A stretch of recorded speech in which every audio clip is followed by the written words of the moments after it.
Everybody's wondering what and where they all came from. Everybody's worrying about where they're gonna go when the whole thing's done. But no one knows for certain, and so it's all the same to me. Think I'll just let the mystery be. Think I'll just let the mystery be.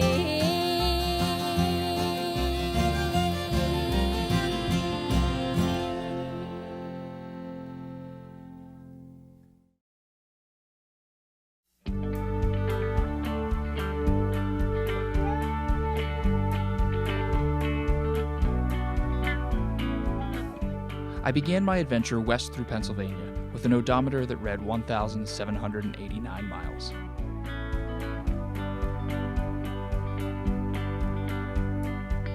It's time to move on. I was lucky enough to have some support on my first couple of stops. My Uncle Mike and Cousin Adam met me at Leonard Harrison's State Park, which was the first stop on my journey, 175 miles northwest of where I was raised. Time to get going.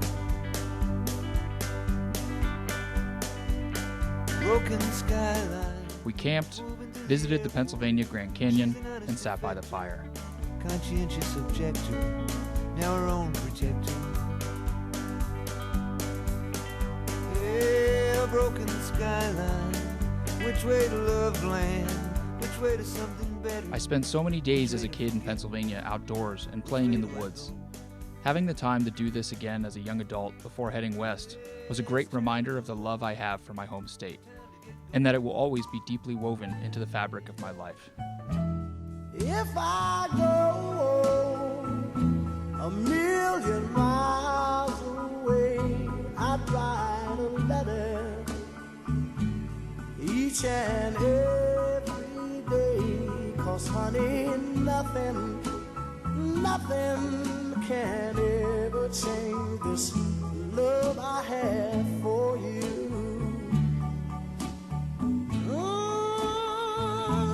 Make me weep, and you can make me cry. See me coming, and you can pass me by. But honey, nothing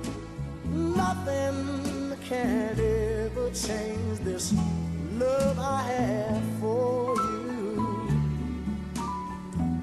Lord, you're the apple of my eye. After my visit with my uncle and cousin, I continued on to Cherry Springs State Park, which was about 30 miles further along my route. Making ice cream, nor your sugar and spice, and everything nice. When I originally planned my itinerary, I looked for events that aligned with my travel schedule. One of these events was the Potter County Annual Woodsman and Lumberjack Festival. This was another stop along the journey that ended up being a callback to the surroundings of my youth.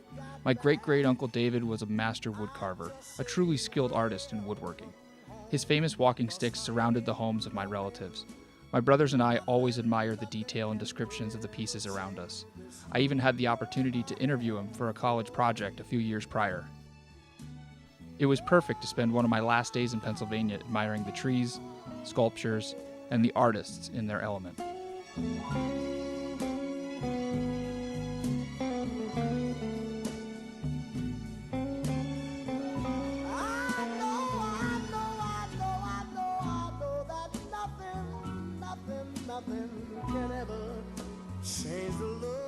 I started writing in my journal now that I was on my own. I think I was coming to terms with having only Stella to chat with. That night, I had my first ever evening on my own.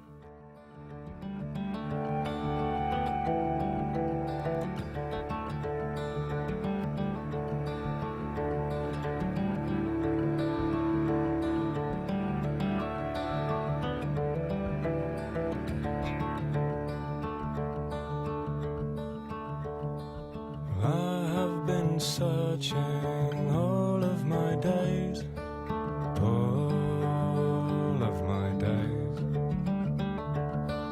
Many a road, you know, I've been walking on, all of my days.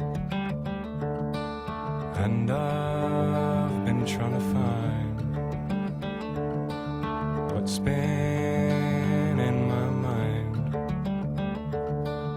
as the days keep turning into night.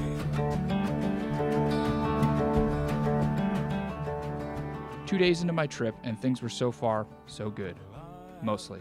That night, I learned my tent was full of holes.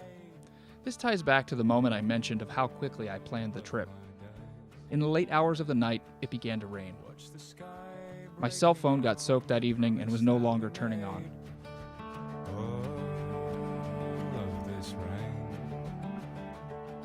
That evening, I found refuge at a motel for the night to stay dry. I was doubting my choice to leave and fearing what would happen if I broke down, crashed, or something worse happened along the way. As the days keep turning into night. On my original itinerary, I always had the town of Wellsboro on my list. Although it was backtracking, I had planned with my grandparents to meet them there on my last day in Pennsylvania.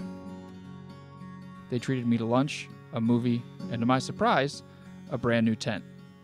They had seen my Scoot 66 Facebook post about my rainy evening. Their visit definitely raised my spirits. They waved goodbye as I continued west to Ohio. It really sank in when I said goodbye to them that now I'm alone for a while. When I finally got out of Pennsylvania, I had convinced myself to stop worrying so much and take it one stretch of road at a time.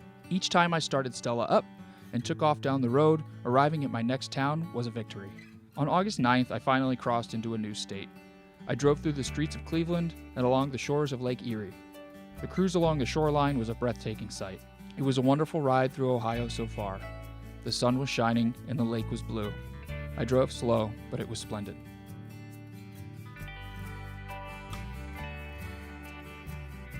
When the weather was nice, it distracted me for how slow I was going. I knew riding the scooter would be slow, but it was becoming a slog.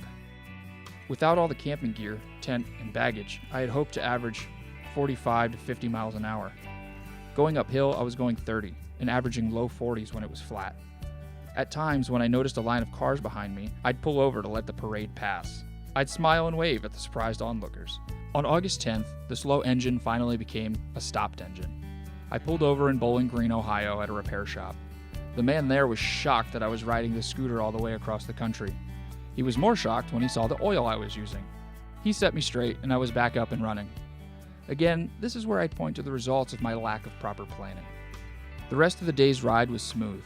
I passed farms, horses, and buggies. I was finally going over 45 miles an hour and the weather was still holding up. That evening at my campsite, I met another rider. Brian was riding a Harley, tenting at the same campground. He told me about South Dakota, Mount Rushmore, Sturgis, and how to stay safe from the bison in those places. I cherished these fireside chats with fellow adventurers. Surprisingly, they were few and far between, but that evening it was great to meet someone else on an adventure of their own. Between stargazing, relaxing by the fire, and drinking a beer, I reflected in that evening's journal about my work so far on the documentary. The Scoot 66 project film-wise is at a lull. For being the boy who always had a camera in his hand, I found myself taking less and less footage of my trip. This wouldn't be the last time that I questioned the true meaning of what this film could be about. I doubted my ability to find the story within the journey, but this was the first time I started to look at the journey as the real story. Whatever I was looking to learn, I still hope to uncover it along the open road.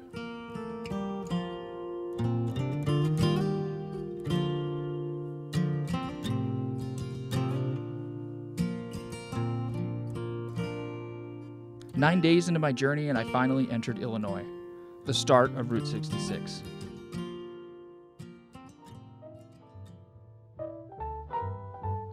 If you ever plan to motor west, travel my way, take the highway, that's the best. Get your kicks on Route 66. It winds from Chicago